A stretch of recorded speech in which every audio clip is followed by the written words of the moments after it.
본 방송에서 제공하는 투자 정보는 투자 판단에 대한 조언입니다. 방송에서 제공하는 주식의 가치, 가격 상승 및 하락에 대해서는 방송사에서 보장하지 않습니다. 실시간 정보 브리핑입니다. 연준의 9월 B컷 금리 인하 이후 약 일주일 만에 제롬 파월 미국 연준 의장의 공개 발언이 있었습니다. 당초 파월이 미국 경기에 대한 진단을 할 것이라는 관측과 달리 컨퍼런스에 불참한 채 사전 녹화 영상만 발송했으며 통화 정책에 대한 언급 없이 채권 시장의 중요성만 강조했습니다. 제닛 옐런 미국 재무부 장관이 미국 경제가 연착륙할 수 있다고 자신했습니다. 그는 CNBC와의 인터뷰에 출연해 노동시장과 인플레이션이 우리가 연착륙을 향한 궤도에 있음을 시사한다며 이 궤도가 유지된다면 금리는 시간이 지나면서 중립 수준으로 떨어질 것이라고 밝혔습니다. 다만 노동시장이 이전보다 활기를 잃고 있음을 인정했으며 인플레이션과 관련해서는 주거비가 마지막 관문으로 남았다고 언급했습니다. 지난 24일 판공성 중국 인민은행장이 지준율 인하를 통해 1조 위안의 장기 유동성을 공급할 것이라고 예고한 지 사흘 만인 오늘 인민은행이 시중은행의 지급준비율 0.5%포인트 인하를 단행했습니다. 이번 조치로 중국 시중은행의 가중 평균 지준율은 약 6.6%가 됐는데요. 전문가들은 이번 인하에 대해 10월 1일부터 7일까지 이어질 중국 국경절 연휴를 앞두고 침체에 빠진 내수를 살리기 위한 의지로 해석하고 있습니다. 오늘 치러진 일본 자민당 총재 선거에서 이시바 시게루 전 간사장이 5번의 도전 끝에 28대 총재로 선출되면서 미국 달러화 대비 일본 엔화의 가치가 소폭 상승했습니다. 당초 정치권과 시장은 자민당 총재 선거의 승자가 일본은행의 금리 인상 중단을 주장한 다카이치 사나의 경제 안보 담당상이 될 것이라 예상했지만 최다 득표 1위는 일본은행의 점진적 금리 인상을 지지하는 이시바 시게루에게로 돌아갔습니다. 이와 관련해 니케이는 이시바 후보가 엔저에 따른 물가 상승을 문제시하는 태도를 보였기 때문에 일본은행의 금융 정상화 노선이 유지될 것이라는 전망이 엔화 매수를 부추긴 측면도 있다고 짚었습니다.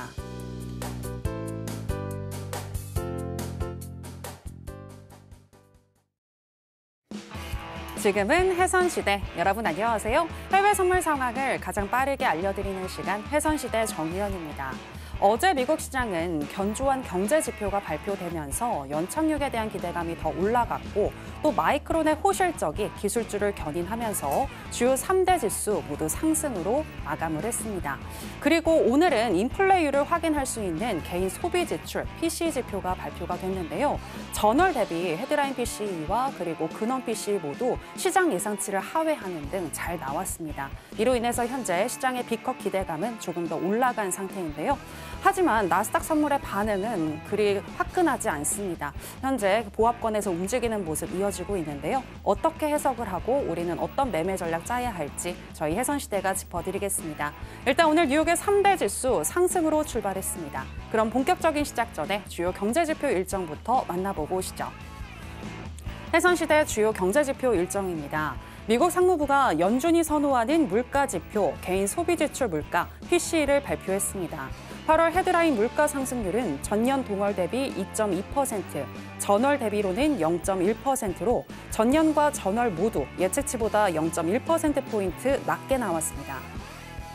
변동성이 큰 식품과 에너지를 제외한 근원 물가 상승률의 경우 전년 대비 2.7%로 예측치에 부합했고 전월 대비로는 예측치보다 0.1%포인트 내려간 0.1%를 기록했습니다.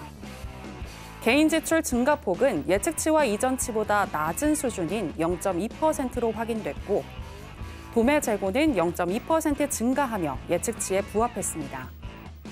잠시 후 23시에는 미시간대가 집계한 9월의 기대 인플레이션이 발표됩니다.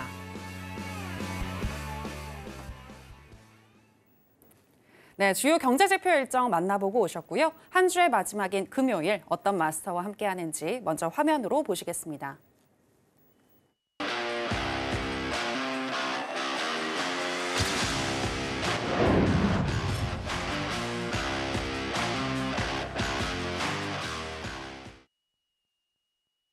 네, 파생 매매의 신 허생 마스터 나왔습니다. 마스터님, 안녕하세요. 네, 안녕하세요.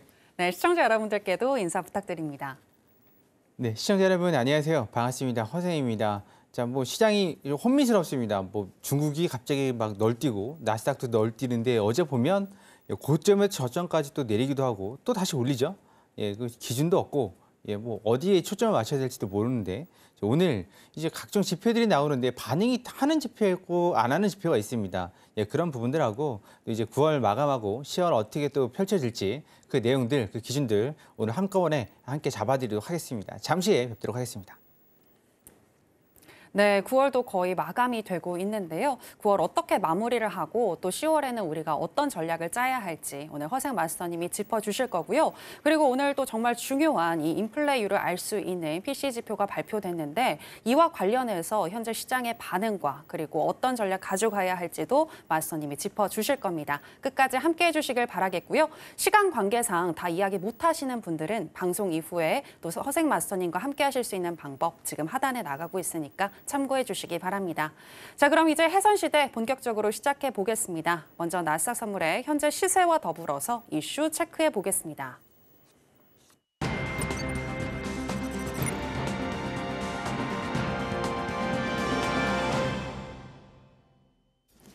네, 나스닥 선물 차트 살펴보시겠습니다. PC 지수에 대한 기대감을 가지고 오늘 개장 전부터 우상향하는 흐름이 나타났고요. 또 PC 지수가 전반적으로 잘 나와주면서 9시 48분경에는 2395선까지 터치를 했습니다.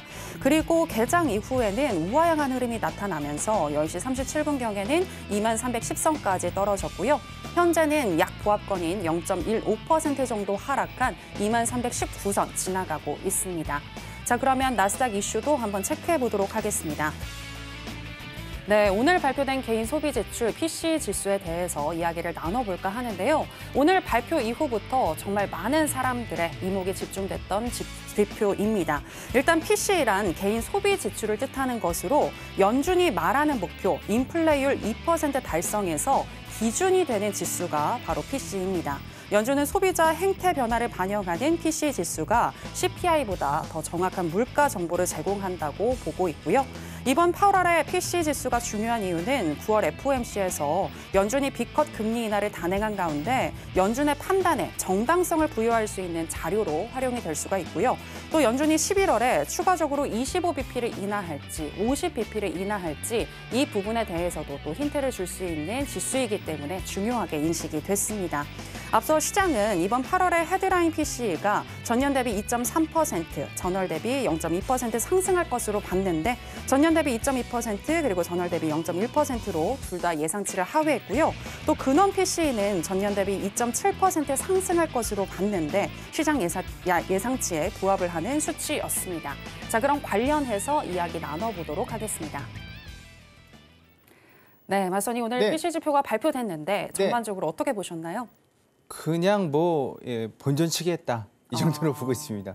지금 시장에서 그러니까 연준에서는 이미 물가는 잡은 거라고 보고 있고 네. 지금 관심 있는 건 고용. 네. 고용. 제가 6월 때부터 고용 얘기는 했었고 물가는 올 초부터 그냥 뭐 잡힐 거라고 말씀드렸습니다. 근데 뭐 제가 전문가라고 말씀드리는 건 아니고 저도 이제 매일 뭐 수십 개까지는 아니지만 상당수의 리포트들을 자료들을 보고 있거든요. 네, 이제 저도 이제 해외 선물 트레이더자 이제 방송을 또 하고 있으니까 보게 되면 이미 근원 PC는 작년 말 11월, 12월부터 2% 밑으로 내려와 있고 CPI가 이제 끈적끈적하게 안 내려가고 있었던 거였습니다. 네, 그럼 오늘 일단 오늘 일단 지표 나온 거를 먼저 해석을 한번 해보도록 하죠. 네. 앵커님께서 말씀하신 대로 오늘 PC는 연준을 겨냥해서 저놈들이 제대로 내린 건가? 아니면 늦은 건가? 아니면은 지금 내린 게 좀 오버한 건가? 아니면 이게 좀 문제가 있나? 그런 거를 가늠하는 지표였습니다. 그러면 일단 사이트에 뭐 인베스팅닷컴 보시는 건 아시죠? 뭐 이건 뭐 전 세계적으로 보는 거니까 여기입니다. 네, 근원 개인 소비 지출. 네, 그다음 근원, 코어 뭐 이렇게 불리죠. 식품과 에너지를 뺀 겁니다. 식품과 에너지를 뺀 이유는 식품은 뭐 가뭄, 홍수 아니면 전략적인 무기가 될 수 있는 거고 에너지 같은 경우는 지금 아시죠? 사우디가 그 100불 목표를 약간 뭐 철회했다는 그런 뉘앙스를 펼치자마자 지금 폭격이 나갔습니다. 원유가 폭락을 하고 있죠. 네, 그래서 그런 걸 빼면 이제 우리가 먹고 자는 근데 여기에는 이제 주거비가 들어가 있어서 주거비가 좀 단위가 크니까요. 네. 근데 그렇다 치더라도 이게 먼저 보셔야 되는 게 예측이라고 말씀드렸죠. 예측을 시장의 그 예측을 컨센서스라고 합니다. 기업이 나 이 정도 뭐 매출을 달성을 할 거예요. 이 정도 매출을 할 수 있어요라고 제시하는 걸 가이던스 안내한다 그러고 컨센서스가 제일 중요합니다. 왜 중요하냐? 이전치가 제일 중요한 거 아니냐? 뭐 그렇게 생각할 수도 있겠지만 예측치가 중요한 건 이 예측치가 이미 시장에 반영됐기 때문입니다. 네, 그 쉽게 얘기해서 이 예측치보다 좋아지면 한 번 더 반응이 있겠지만 안 좋아진다 그러면 안 좋아지는 게 어떤 건 마이너스고 어떤 건 플러스가 될 수도 있습니다. 안 좋아진다 그러면 거꾸로 가겠죠. 예측치가 반영되지 않는 순간으로 가는 겁니다. 그러니까 다들 좀 잘못 생각하고 계신 게 이거 뭐 지난달보다 뭐 높으면 되는 거 아니에요? 낮으면 되는 거 아니에요? 이렇게 오시면 안 된다는 거죠. 그래서 예측치를 먼저 비교하고 이전치, 지난달이든 지난해든 비교를 하셔야 되는 건데요.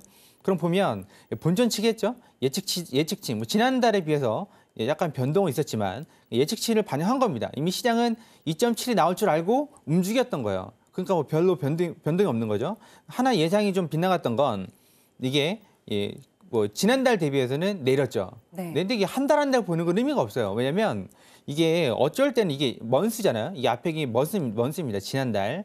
8월하고 9월은 아니 7월하고 8월이죠. 이제 9월이니까 같은 여름이라 하더라도 이게 다릅니다. 뭐가 다르냐면 여러분들은 8월 옷하고 9월 옷하고 10월 옷하고 같으세요? 다르잖아요. 그러니까 이것도 지출하는 폭목이 달라요. 그러니까 보통은 월로 보는데 아니 연으로 보는데 연. 근데 연으로 봐도 문제는 또 있죠. 기저효과라고 해서 작년에 너무 낮았다든지 너무 높았다든지 그런 걸 감안을 해야 됩니다. 네, 하여튼 그래서 한 달 보는 건 그렇게 큰 의미는 없지만 그래도 낮아졌다라는 거.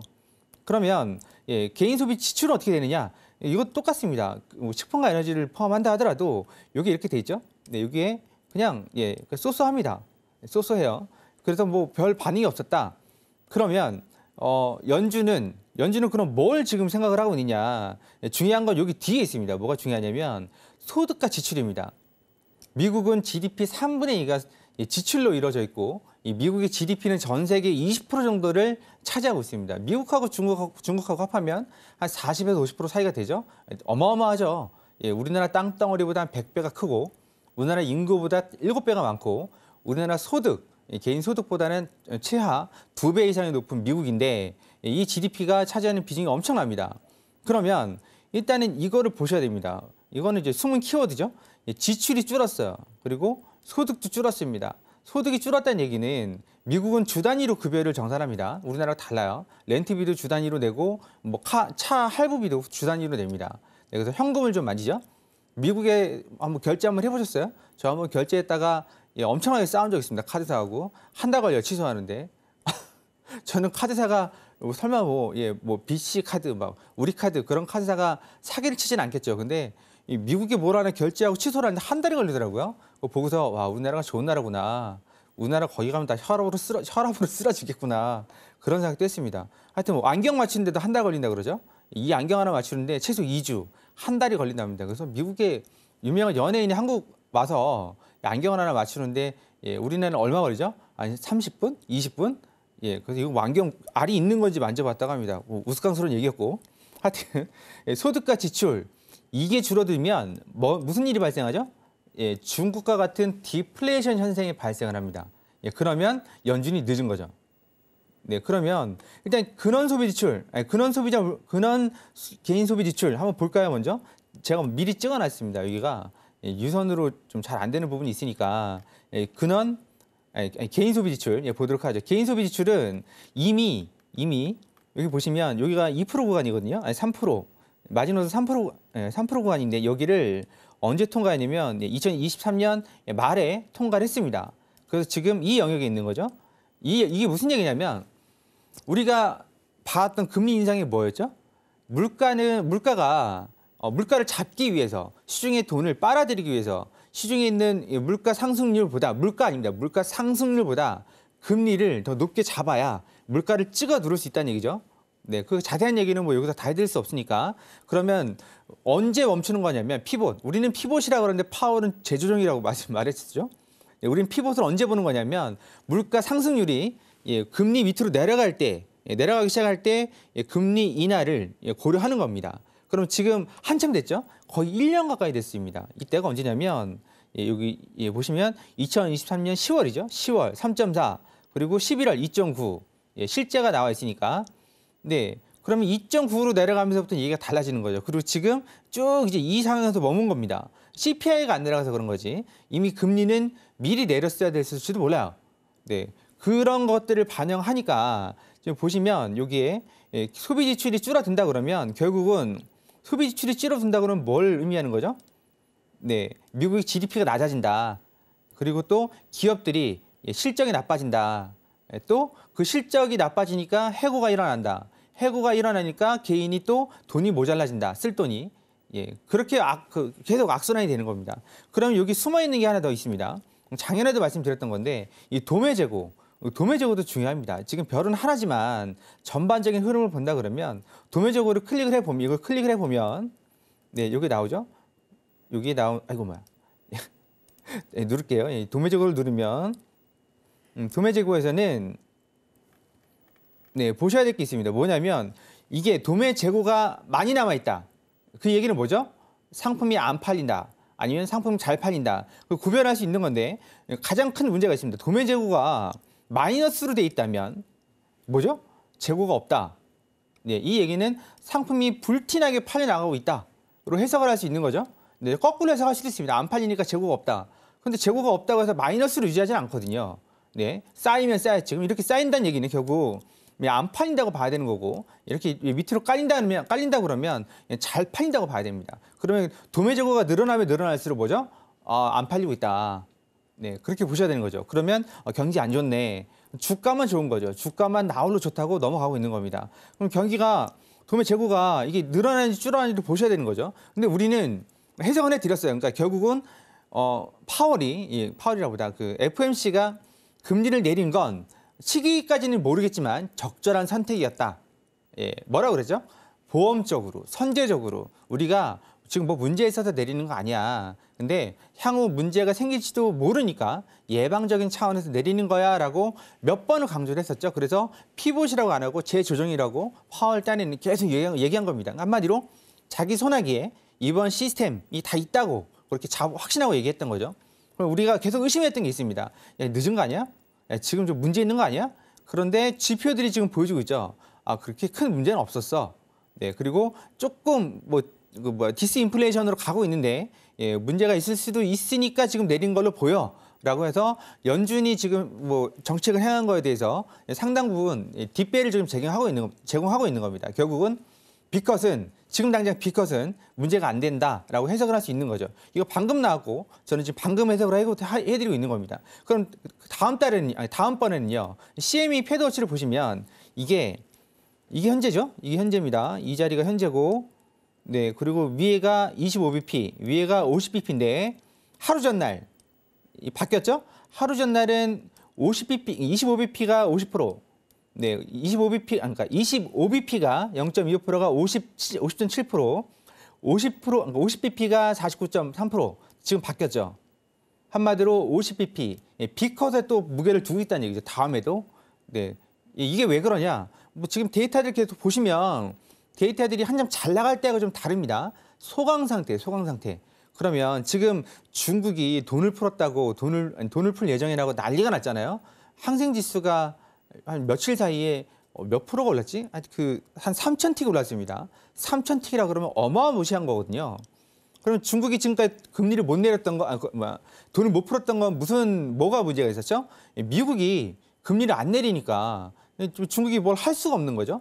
네, 그런 상태에서 미국이 금리를 좀 크게 내리는 거 보고 이제 움직였다고 보는데 시장에서 그렇게 봅니다. 근데 음모론자나 아니 몇몇 소수의 좀 의견을 갖고 계신 분들은 시진핑 주석이 이제 어쩔 수 없는 선택을 했다라고 말을 하고 있습니다. 무슨 얘기냐면 제가 우스꽝스러운 얘기를 했는데 집은 사는 것이 아니라 사는 곳이랍니다. 이 말장난이죠. 사는 것, 투기하는 게 아니라 사는 곳, 리빙, 거주하는 곳이라고 코로나 때 말하고 부동산을 그렇게 때려잡은 거예요.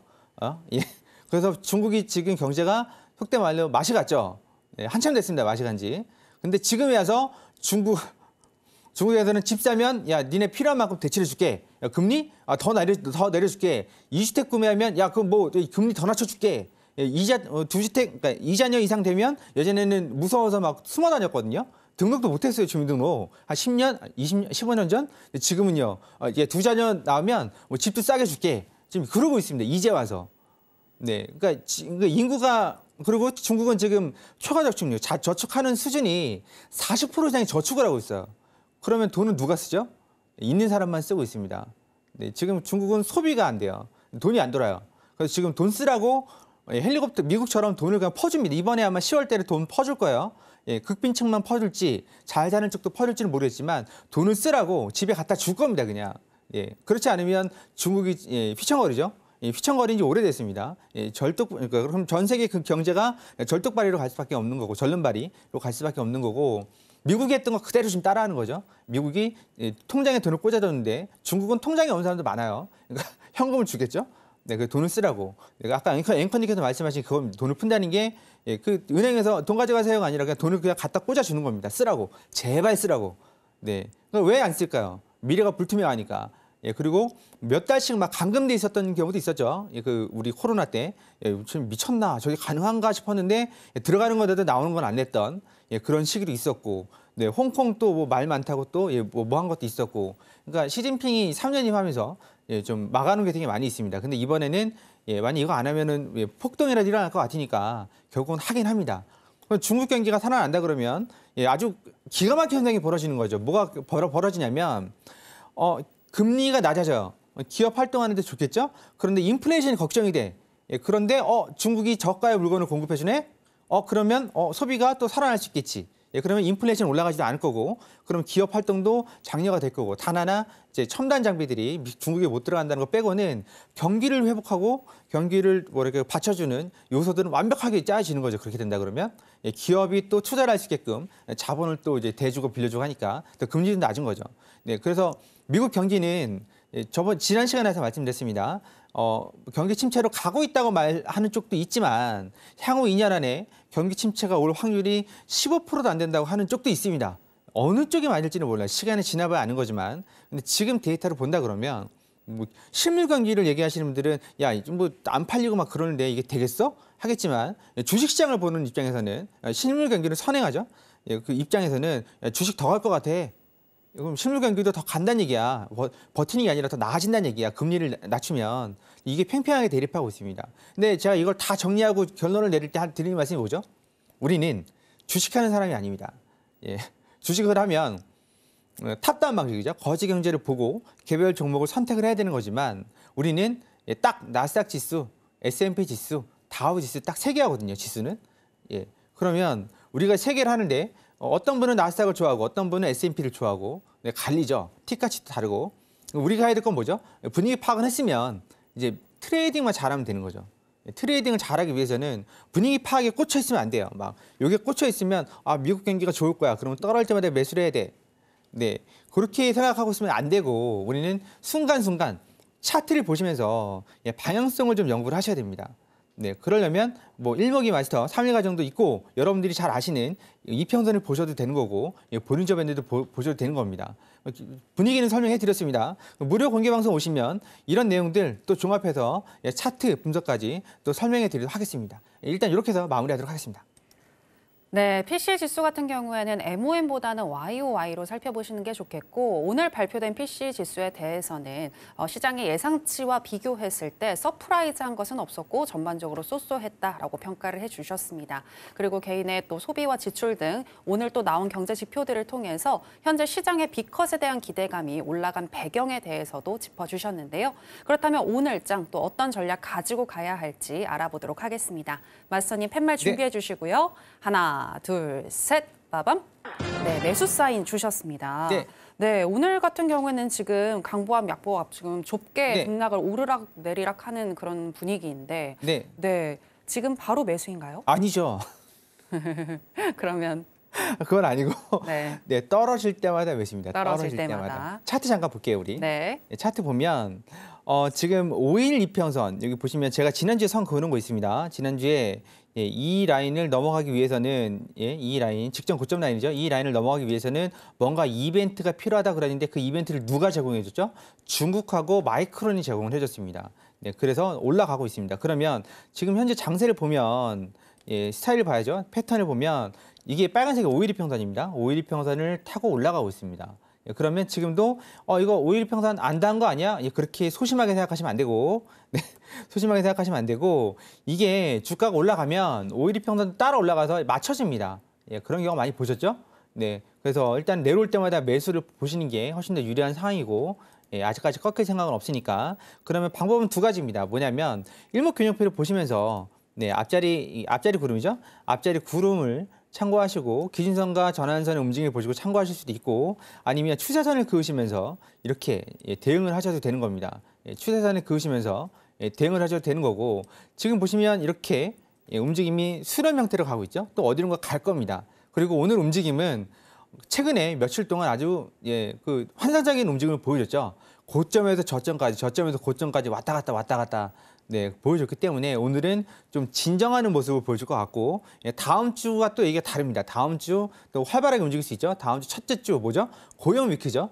고용 위크가 연준에서 가장 관심이 있는 거기 때문에 다음 주는 또 다이나믹하게 움직이겠지만 오늘은 좀 쉬어가는 장세가 되지 않을까.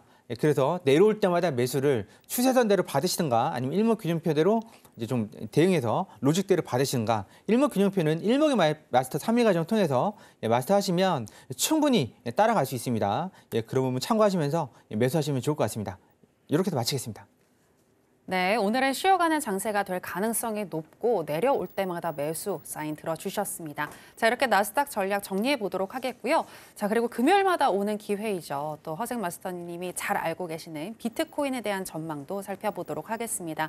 먼저 이슈를 살펴볼 텐데요. 암호화폐 비트코인이 현물 상장 지수 펀드 ETF의 연속 자금 유입에 힘입어서 5거래일 연속 상승세를 나타냈습니다. 코인베이스에 따르면 어제 비트코인은 지난 7월 31일 이후 처음으로 6만 5천 달러 선에 올랐고 지금도 그 흐름 이어지고 있는데요.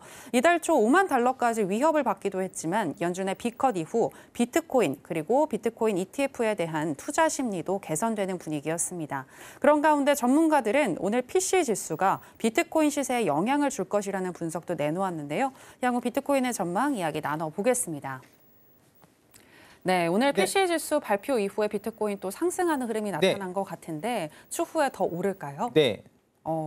그때 오를 거라고 7만 보겠습니다. 달러를 갈 것이다. 7만 1천, 2천이 고점이죠. 네. 넘을 것 같습니다. 무난하게는 아니지만 넘을 것 같습니다.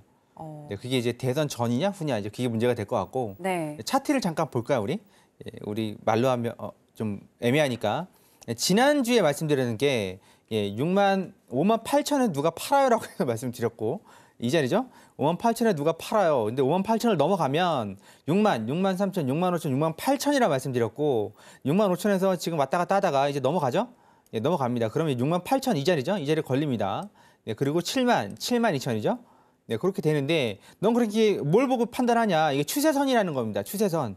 여기 지금 세로로 이게 보이는 게 추세선. 이걸 지금 못 넘고 계속 떨어졌던 겁니다. 그렇죠? 그리고 하단에서 지지해주는 추세선, 이게 추세선입니다. 많이 떨어지면 여기까지 떨어지는 거고, 그리고 가로 지지 저항선이 마디가죠. 지금 마디가를 쭉쭉 가로로 연결하면 적어도 뭐 시간 단위로는 이거를 보셔야 됩니다. 뭐 1분만 가지고 가시면 안 되고, 1분 가지고 이렇게 1분 가지고 가시면 좀 약하죠. 그러니까 4시간이나 1시간 봉 갖고 이렇게 해서 작도를 하시면 어느 정도 추세를 알 수가 있습니다. 그럼 비트코인이 지금 올라가는 이유는 PC 영향도 있겠죠. 근데 PC 영향이 또 뭘 의미하죠? 비컷이 경기 침체로 인해서 이루어지는 게 아니구나. 말씀드렸죠. 그리고 11월도 금리 인하를 좀 대폭 할 걸로 보고 있구나. 유동성이 더 풀리겠네. 유동성이 풀리면 골드하고 비트코인이 올라가는데, 근데 중요한 건 골드는 올라가다 좀 지금 심하게 조정을 받죠. 근데 비트코인은 지금 6개월 넘게 횡보를 했단 말이죠. 그리고 알트코인들도 계속 신고가를 가고 있고, 그렇게 본다 그러면 우리 앵커님이 말씀하신 대로 지금 당장 매수가 아니라 좀 보시면서 이제 4시간으로 보셨으면 1시간이나 15분 봉으로 보시면서 타점을 찾으셔야죠. 이런 데를 찾으셔야죠. 이런 데를 찾아서 매수를 해 보시고 보시면 될 것 같습니다. 우리나라에서는 이게 좀 자유롭지가 않죠. 그래서 저는 외국계 거래소를 쓰고 있고 아니면 트레이딩 뷰를 쓰셔야 됩니다. 근데 그걸 원화로 환산하는 데까지 좀 시간이 걸리겠지만 좀 애로사항이 있겠지만 그래서 지지대를 잘 찾으시면 지금은 물려도 크게 안 물리는 시기니까 좀 잘 좀 대응을 하셨으면 좋겠습니다. 그 자리를 좀 짚어주시긴 어려운 건가요? 어, 매수의 자리를? 그게 되나요? 제가 여기도 해도 되나요? 아, 그런가요? 이게 방송심의위원회가 있어서 아. 네, 안 될 것 같은데요. 아, 알겠습니다. 네. 지금 아닌가요? 비트코인에 대한 지금 전망을 좀 알아봤는데요. 6만 8천 선에서 저항을 받을 가능성이 높지만 이 저항을 돌파한다면 7만 1천, 7만 2천까지도 도달할 수 있겠다라고 분석을 해주셨습니다. 역시나 장기적으로 봤을 때는 비트코인 우상향하는 추세 그릴 것 같다라는 말씀 오늘도 해주셨고요. 그리고 혹시 매수를 원하시는 분들의 경우에는 그 선을 잡는다는 게 굉장히 어려울 수 있는데 하단에 나가고 있는 내용 참고하시고 마스터님과 함께 해주시게 되면 그 선 잡는 법에 대해서 또 조언 들어볼 수 있으니까요. 참고해 주시기 바랍니다. 이렇게 비트코인 전략까지 알아봤고요. 계속해서 크루드오일의 현재 시세와 더불어서 또 전략도 체크해 보겠습니다. 네, 크루드오일 선물 차트 살펴보시겠습니다. 어제 3% 가까이 급락한 오일인데요. 주요 산유국 중에 하나인 사우디아라비아가 목표 유가 $100를 포기할 준비가 됐다면서 올해 12월부터 생산량을 늘리기로 했다는 소식에 공급 부담이 유가를 짓눌렀습니다. 그리고 오늘 같은 경우는 하락폭이 많이 줄어든 상태인데요. 그리고 현재 시점에서는 원래 약 보합권에 있다가 강보합으로 전환을 하면서 0.22% 정도 상승하는 흐름 나타나고 있습니다. 전반적으로 봤을 때에는 $67 선에서 횡보하는 흐름 이어지고 있는데요. 향후에는 또 어떻게 흘러갈지 그리고 전략도 체크해 보도록 하겠습니다. 네, 오늘 전략과 함께 또 이슈에 대해서도 짚어보도록 하겠습니다. 자, 일단은 팻말 준비해 주시고요, 마스터님. 하나, 둘, 셋, 빠밤. 관망 사인 주셨습니다. 네, 지금 사우디아라비아에서 전략을 변경하겠다라는 뉴스가 나왔는데 이게 시장에 좀 중기적으로 영향을 줄 수 있는 이슈일까요? 네, 줄 수 있습니다. 사우디 같은 경우 영향을 줄 수 있습니다. 다른 나라는 안 되고. 네, 사우디가 좀 제가 이런 말하면 좀 웃길 수도 있는데 좀 불쌍해요. 네, 뭐 불쌍하냐면 좀 중동 사이에 껴가지고 좀 평화적으로 뭔가를 해보겠다고 했는데 맨날 테러하고 있고 매일은 아니지만 테러하고 있고 그래서 미국이랑 손을 잡았는데 미국이 기름 창고 역할만 몇십 년째 하고 있었고 달러를 써준다는 미국이 기축통화 만들어주는데 1위 제일 큰 공이 사우디 아니겠어요? 네, 그래서 그런데 기름 창고 역할만 하고 있고 이번에 안 한다 그랬죠? 안 한다고 했는데 위안화를 결제하지는 눈치는 봐야 될 것 같고 네, 그러니까 좀 불쌍합니다. 그런데 자기가 또 기름값을 올려서 네옴시티를 좀 만들고 싶었는데 자기는 하는데 제가 말씀드렸죠. 합의는 언제든지 한다니까요. 박수치면서 돌아서서 자기네들은 그 비싼 가격으로 막 팔아시켜요. 그럼 바보는 사우디만 항상 매번 그러니까 뭘 하려고 해도 주변에서 안 도와주니까 왜냐면 가난하니까. 네, 저희 아프리카는 가난하죠. 그리고 중동이라고 부자 아닙니다. 왕들만 부자지 밑에 이제 서민층들은 하루에 2끼 먹고 살고 있습니다. 한 끼 먹고. 네, 글도 모르는 사람 많고. 예, 그러면 이게 무슨 의미냐면 지금 사우디가 그렇게 얘기를 한 건지 정확하게 뭐 성명서가 나온 건 아니잖아요. 네, 뭐 대충 이렇게 시장의 간을 보는 거죠. 근데 중요한 건 이게 $60 밑으로 떨어진다 그러면 제일 괴로운 건 사우디거든요. 돈이 필요한데 지금 가장 돈이 많이 필요한 시기인데 예, 어쩔 수 없잖아요, 지금 상황이. 예, 그래서 지금 저는 왜 그러냐면 이게 한마디 더 나오면 더 떨어지거든요. 예, 그러면 지금 차트를 잠깐 보죠. 차트 보고 말씀드릴게요. 예, 잠깐 차트 보겠습니다. 자, 지금 64.61이 네, 9월 10일 저점이거든요. 만약 이거 깨지면 예, 이제 $60까지 슈팅 투매가 나올 수도 있습니다. 왜 그러냐면 지금 보시면 한 번씩 밑으로 쏟을 때마다 이 장대 음봉이죠. 이게 지금 예, 보시면 고가가 0.57, 저가가 마이너스 4.86, 두 개를 합하면 얼마죠? 5.5%가 폭락을 한 겁니다. 네, 직전 저점을 깨질 때마다 5.5%가 폭락을 한 거예요. 그럼 여기서 예, 5%라 그러면 예, 한 $3, $4가 폭락을 하는 거거든요. 64달러에서 60달러까지 간다는 얘기죠. 얼추. 예, 그러면 이게 한 번씩 폭락을 할 때마다 우리 뭐 개인 트레이더분들이 손절을 잘 하시면 상관이 없어요. 그런데 손절 못하고 하다가 이제 난리가 나는 상황이 벌어지니까 제가 관망 사인 잘 안 들거든요. 잘 안 됩니다. 1년에 몇 번 들까 말까요. 근데 관망을 든 건 지금 일봉 보시면 올라가잖아요.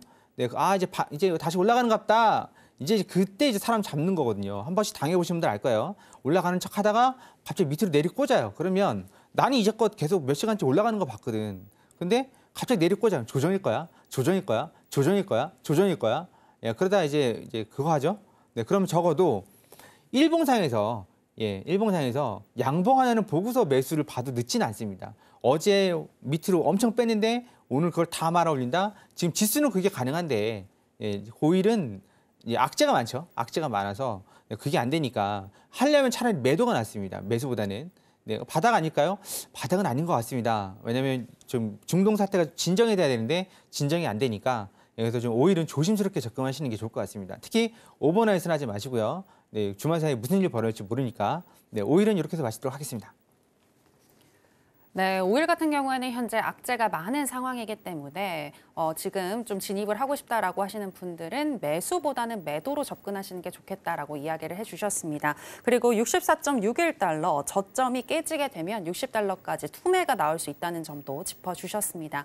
그리고 추후에 또 어떻게 흘러갈지 그리고 또 이 오일 뿐만이 아니라 여러 가지 또 비트코인이나 그리고 국내 주식, 뭐 선물 등 여러 가지 부분에 대해서 또 해박한 지식을 많이 가지고 계신 우리 마스터님이신데요. 궁금한 부분 있으신 분들은요. 어떤 질문을 주셔도 다 친절하게 대답을 해주시니까 우리 마스터님과 한번 같이 해보시면 좋을 것 같습니다. 어떻게 함께 하실 수 있는지 저희가 더 큰 화면으로 준비를 했는데요. 만나보실까요?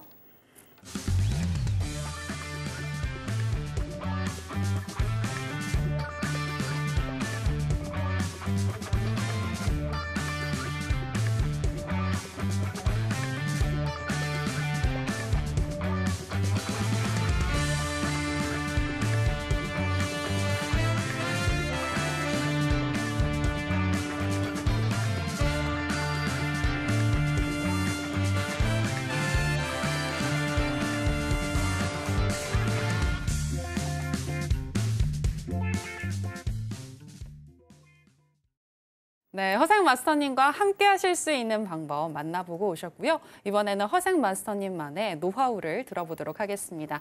마스터님, 네. 오늘은 강의 어떤 내용 짚어주시나요? 이평선 매매 잘 쓰는 방법 알려드리도록 하겠습니다. 네, 우리 이평선 매매를 기본으로 사용들 하시는데요. 근데 이평선 매매가 쉬워 보이지만 수익 내기가 제일 힘듭니다. 저는 이평선으로, 그러니까 모든 트레이더들이 초보로 입문할 때는 이평선을 보죠. 이 증권사에 이평선이 먼저 깔려 있으니까. 그런데 이평선 매매가 되게 쉬워 보여요. 선에 닿으면 위로 올라가고, 닿으면 위로 올라가고, 주식할 때는. 그리고 해외 선물할 때는 조금 헷갈리기 시작하죠. 매도가 들어가니까. 네, 그런데 중요한 건 이평선으로 수익을 잘 내다가 한 방에 다 날려먹고, 한 방에 다 날려먹고. 그래서 뭐 MAC니 스토캐스틱이나 다 달다가 결국은 이평선은 나랑 안 맞아. 그 본인이랑 그러니까 사람들이 안 맞으면 이평선이 지금 수십 년 동안 증권사 기본으로는 다 들어가진 않겠죠. 그때 기준같이 나타나는 게 하나 있죠. 볼린저 밴드. 볼린저 밴드는 위아래로 막 뭐 당구 치듯이 치니까 이거는 진짜 신이 주신 선물 같아. 그러다가 또 이제 언젠가 한번 밑으로 훅 빨리면서 계좌가 다 번 거 이상으로 또 난리가 나는 거죠.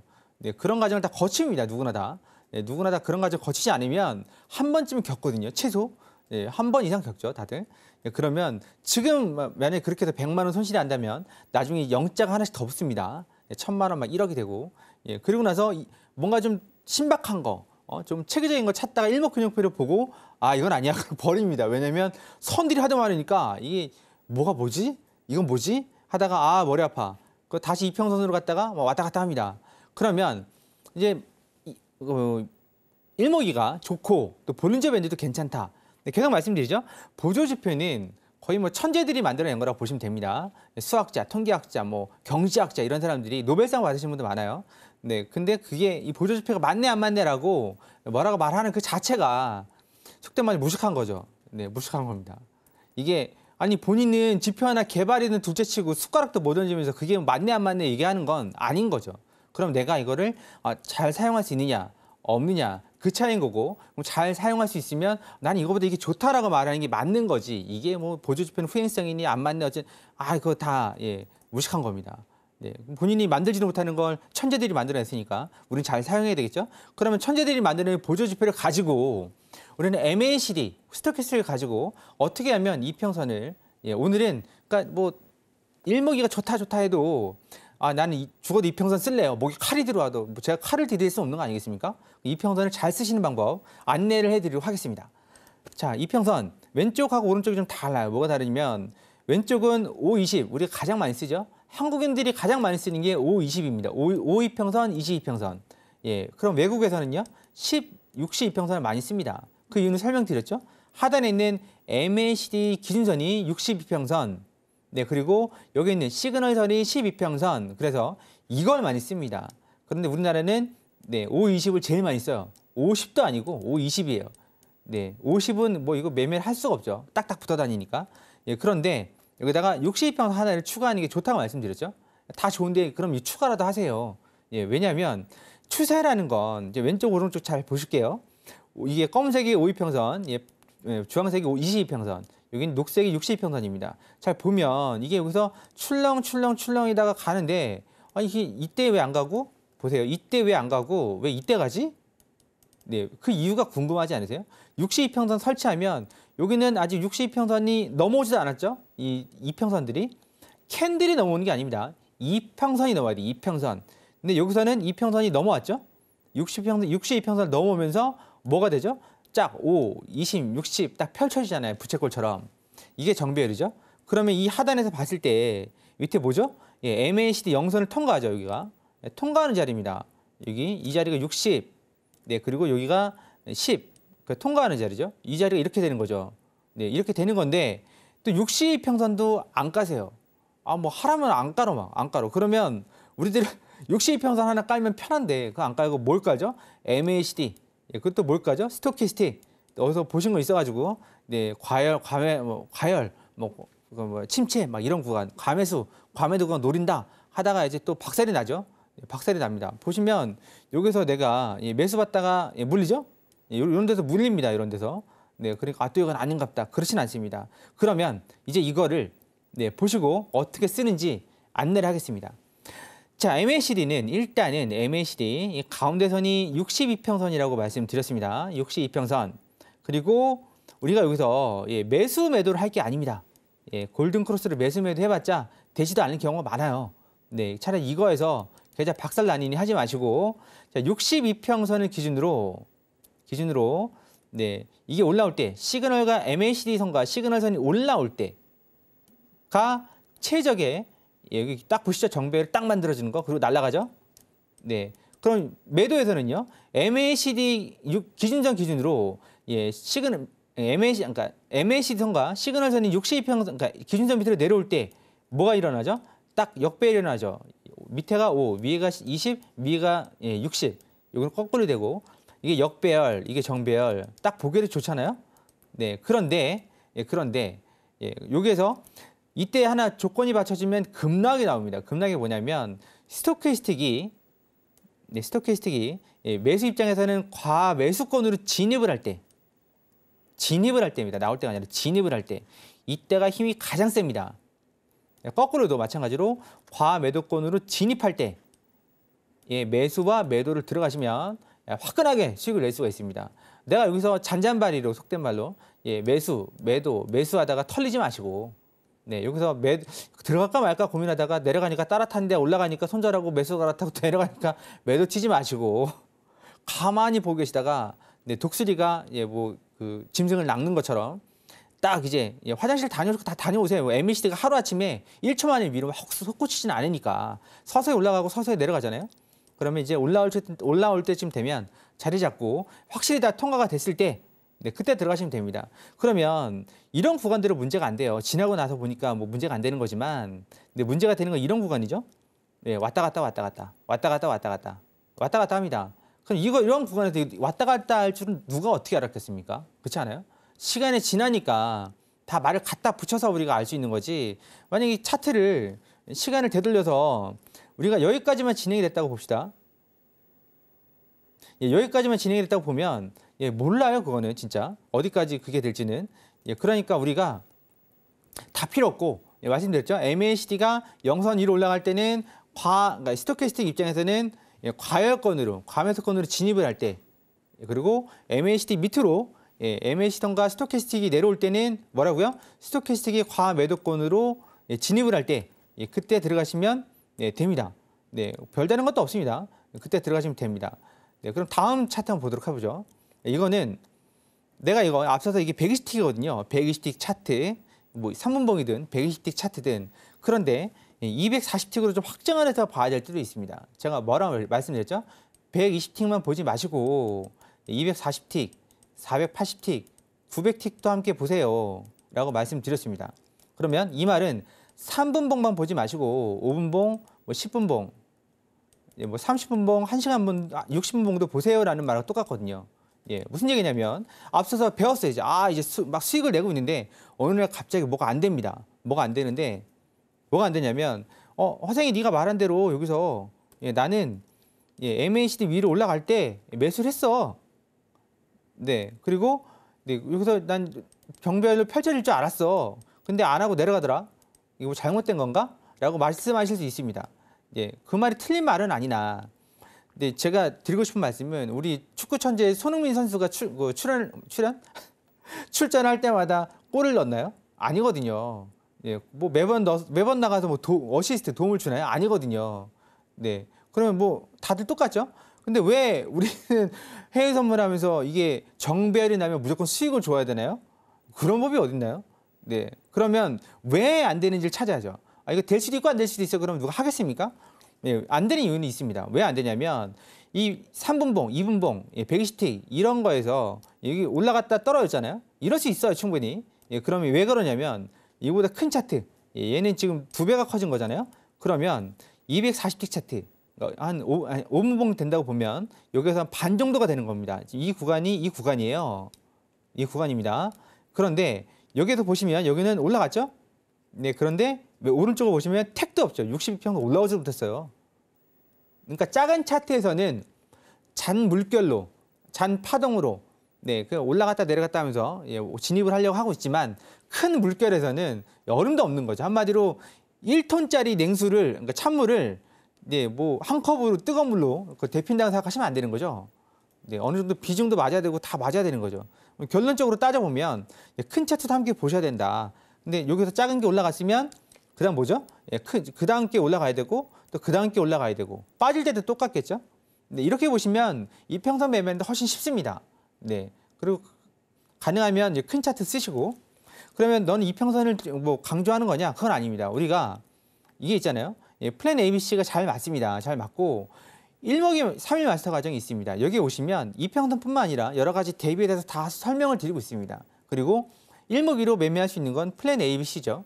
네, 플랜 ABC하고 이평선, 볼린저 밴드하고 비교돼 드리고 있고 무료로 3일 동안 여러 가지 기법들을 배우시면서 활용하고 터득할 수 있습니다. 네, 오셔서 무료 공개 방송에서 링크를 공개하고 있으니까 오셔서 그 부분 참고하시면서 이번에 내 실력을 좀 업그레이드 할 수 있는 그런 계기를 만드셨으면 좋을 것 같습니다. 자, 여기까지 준비했습니다. 끝까지 해주셔서 감사합니다.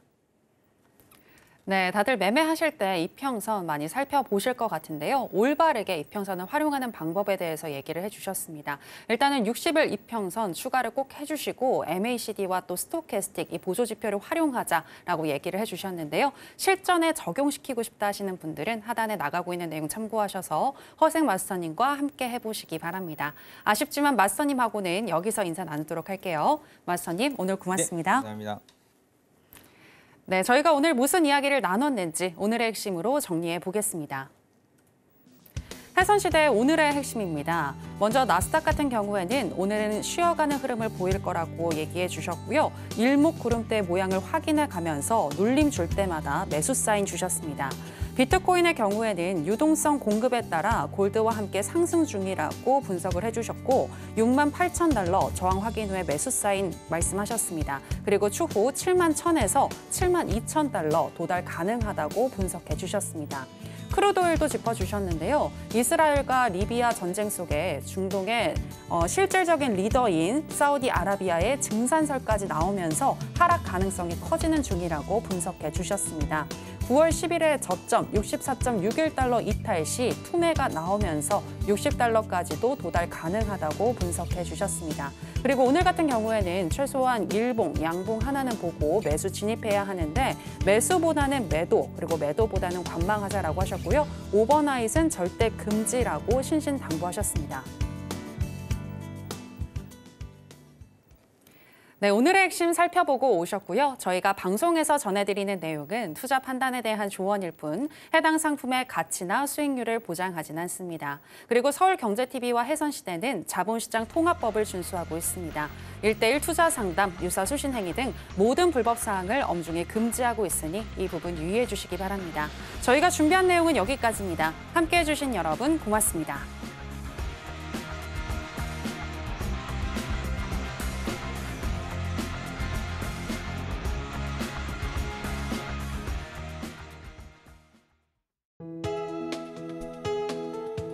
본 방송에서 제공하는 투자 정보는 투자 판단에 대한 조언입니다. 방송에서 제공하는 주식의 가치, 가격 상승 및 하락에 대해서는 방송사에서 보장하지 않습니다.